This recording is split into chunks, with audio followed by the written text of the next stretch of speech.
বড় পীর আব্দুল কাদের জিলানীর নাম শুনেছেন? কুতুবে রব্বানী, কুতুবে রব্বানী বড় পীর আব্দুল কাদের জিলানী তিনি একবার আল্লাহর কাছে এইভাবে দোয়া করেছেন, মনের তামান্না নিয়ে। কি দোয়া করেছেন? মালিক, আব্দুল কাদের জিলানীকে জাহান্নাম দিয়ে যদি তুমি খুশি হও, আমি আব্দুল কাদের জিলানী জাহান্নামে থাকতে রাজি আছি, তবে আমার একটা আবদার রাখিও। বলে কি? বলে মাঝে মাঝে জাহান্নামে আমি কেমন আছি একটু দেখতে আসিও। সুবহানাল্লাহ, একটু জোরে বলবেন না? আব্দুল কাদের জিলানী জাহান্নামে কেমন থাকে একটু দেখতে আসিও। আব্দুল কাদের জিলানী মনে মনে কয়, এটা তো মারিফতি দোয়া। আমাকে যদি আব্দুল কাদের জিলানী যদি আল্লাহ যদি দেখার জন্য জাহান্নামে আসে, জাহান্নাম কি আর জাহান্নাম থাকবে না, জান্নাত হয়ে যাবে? আল্লাহু আকবার বলে। মাঝে মাঝে এইভাবে দোয়া করবেন, এইভাবে, এই ভাই আল্লাহ আমাকে জান্নাতে অত বড় জায়গার দরকার নাই, আর আমি অত বড় জান্নাতের আমি যোগ্যতাও আমার নাই, তো জান্নাতের কিছু ঝাড়ুদার লাগে না। সুবহানাল্লাহ কর। জান্নাতের কোনো পিয়ন টিয়ন লাগে না। জান্নাতি মানুষদেরকে এক গ্লাস পানি দেওয়া, শরবত দেওয়া, তাদের ঝাড়ু দেওয়া, তাদের জান্নাতগুলো মোছামুছি করার খাদেম লাগে না। কয় লাগে, কই খাদেমটা আমাকে বানাই দিও। সুবহানাল্লাহ। জান্নাতের যদি খাদেমও হতে পারেন, দাম না কম না বেশি? একটু জোরে বলেন। বিগত গভর্নমেন্টের একটা প্রকাশ করা কথা বলে দিচ্ছি। তিনি বলেছেন, তেনার মুখ থেকেই শুনছি আমি, তিনি বলেছেন আমার যে পিয়ন ছিলেন, এই পিয়ন হলো 400 কোটি টাকার মালিক। পিয়ন যদি 400 কোটি টাকার মালিক হয়, তাহলে তার মালিক কত টাকার মালিক? আল্লাহু আকবার বলে। তাহলে যে যত বড় জায়গার পিয়ন হবে তার তত বেশি দাম বাড়বে। একটু আল্লাহু আকবার বলেন না কেন? এই জন্য আল্লাহর কাছে মাঝে মাঝে দোয়া করবেন, মালিক আমাকে জান্নাতের ঝাড়ুদার বানাইও। আমাকে জান্নাতের অত বড় জায়গা নয়, একটা ছোট্ট জায়গা হলেও হবে। একটু আল্লাহু আকবার বলেন। একটা হাদিস খেয়াল পড়ে গেল, কথাটা বলে দেই। আমি এখানে নামাজ হবে, কিন্তু এখানেই নামাজ হবে, মসজিদে জায়গা হবে না। আমরা আজকে মজা করে এখানে নামাজ পড়বো। আমিন বলেন। আমি এখানে নামাজ পড়াবো ইনশাআল্লাহ বলেন। কারা কারা এখানে নামাজ পড়বেন আমিন বলেন, হাত তুলে দেখান। নামাজের পরে আমার সিদ্দিকী ভাই আসবেন, আপনারা কেউ এখান থেকে যাবেন না, এখানেই নামাজ পড়বো। আমি নামাজের ইমামতি করব। আমিন বলেন। নামাজ পড়ে তারপরে আবার আমরা 2-1 মিনিট কথা শুনবো, এর মধ্যেই সিদ্দিকী ভাই আসবে ইনশাআল্লাহ। কথা ক্লিয়ার? জোরে বলেন, কথা ক্লিয়ার? কেউ যাবেন না তো? একটা লোক উঠবেন না। আল্লাহ যেন রহম করেন। আমিন বলেন। আমার দিকে তাকান। আল্লাহ তাআলা জান্নাতীকে সর্বশেষ যেই লোকটা জান্নাতে যাবে, একটা হাদিস কথা খেয়াল করে দেই, খেয়াল পড়ে গেল বলছি। আল্লাহ রাসূল বলছেন, যার অন্তরের মধ্যে সরিষার দানার মতো ঈমান আছে, সরিষার দানা ঈমান যার মধ্যে আছে, সে একদিন হলো আল্লাহর জান্নাতে যাবে। সরিষার দানা কাকে বলে? সরিষার দানা ঈমান কাকে বলে? এই ঈমানদার লোক আমরা সবাই কিন্তু কেমন বলে, লা ইলাহা, জীবনে একবার কেউ যদি বলে, একবার, এখন তো আমরা বললাম তাই না, জীবনে একবার যদি কেউ বলে লা ইলাহা, সে লোকটা একদিন হলেও জান্নাতে যাবে। খুশির সংবাদ কি জানেন? শোনার পর সুবহানাল্লাহ জোরে বলবেন। আল্লাহ রাসূল বলছেন, জাহান্নাম থেকে মুক্তি পাওয়া যায়, তবে জান্নাত একবার ঢুকলে আর মুক্তি নাই, সারা জীবন জান্নাতে থাকা লাগবে। এই জোরে সুবহানাল্লাহ কর না কেন? এই বিরল থানার যুবক ভাইয়ারা, এই কলিজার টুকরো যুবকেরা, হাদিসের ব্যাখ্যা বলছে।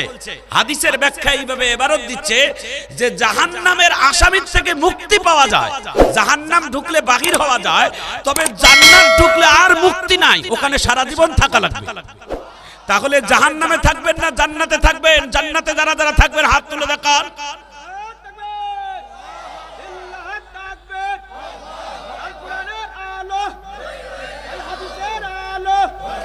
হাদিসের ব্যাখ্যা, সর্বশেষ যেই লোকটা জান্নাতে যাবে, সরিষার দানা, সরিষার দানার মতো ঈমান। কি ঈমান? লা ইলাহা। ওই লোকটা জান্নাত যাবে। অনেকদিন জাহান্নামে খাটাখাটি করার পর আল্লাহ ডাক দিয়ে বলবে, এই বান্দা, তোর ভিতরে একটু জাররা পরিমাণ ঈমান দেখছি।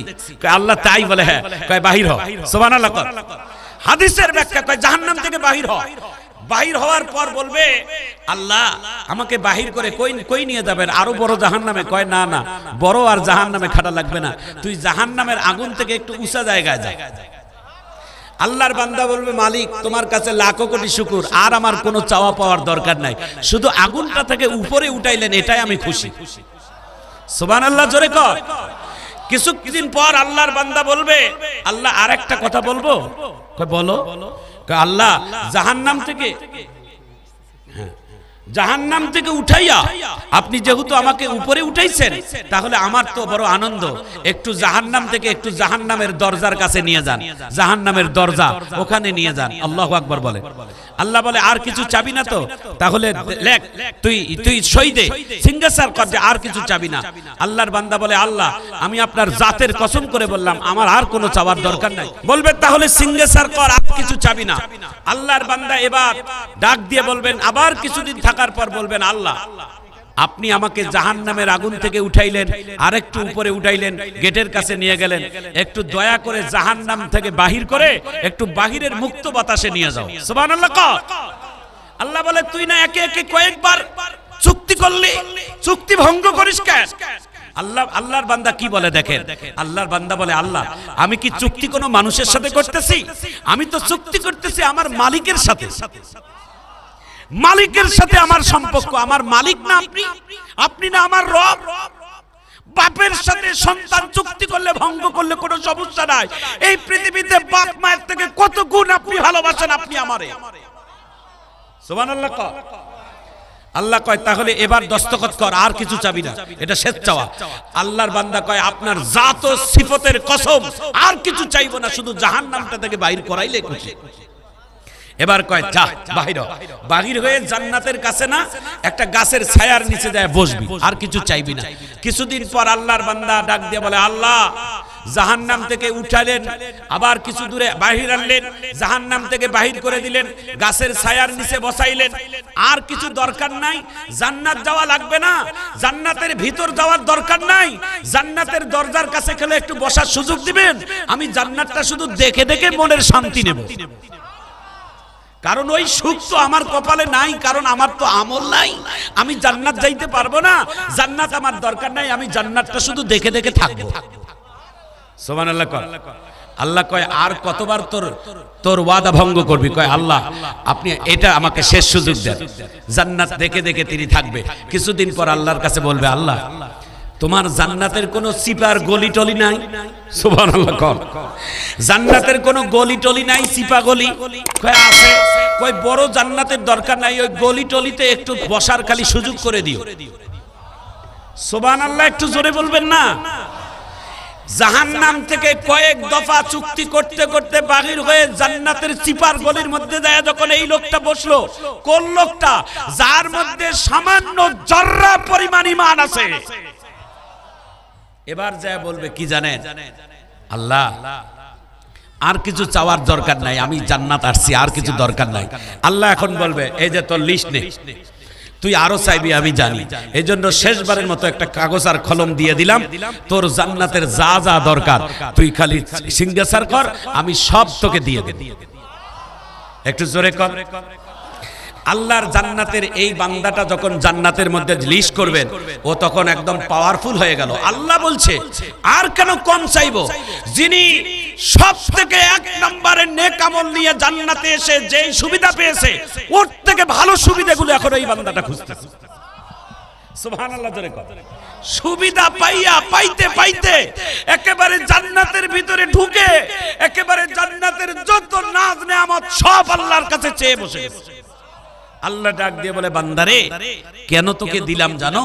তোমার অন্তরের ভিতরে জাররা পরিমাণ ঈমান আছে, এই জন্য তোকে জান্নাত দিয়ে দিলাম। কিন্তু হাদিসটা শোনেন এবার, আল্লাহ রাসূল বলেন যার অন্তরের ভিতরে সামান্য জাররা পরিমাণ অহংকার আছে সে জান্নাতে যাবে না। জাররা পরিমাণ যার ঈমান আছে সে জান্নাতে যাবে, যার অন্তরের ভিতরে জাররা পরিমাণ অহংকার আছে সে জাহান্নামে যাবে, সে জান্নাতে যাবে না। অহংকার মানুষকে জাহান্নামে নিয়ে যায়, আর নীরবতা আর সততা আর সরলতা আর আল্লাহ তাআলার কাছে বলছেন মান তাওয়াদুআ লিল্লাহ, রাসূল বলেন মান তাওয়াদুআ লিল্লাহ রাফাআহুল্লাহ। আল্লাহর জন্য যারা বিনয় হয়, আল্লাহর জন্য যারা নম্র হয়, আল্লাহর সন্তুষ্টির জন্য যারা ছোট হয়, মালিক তাকে সম্মানিত করে। সুবহানাল্লাহ।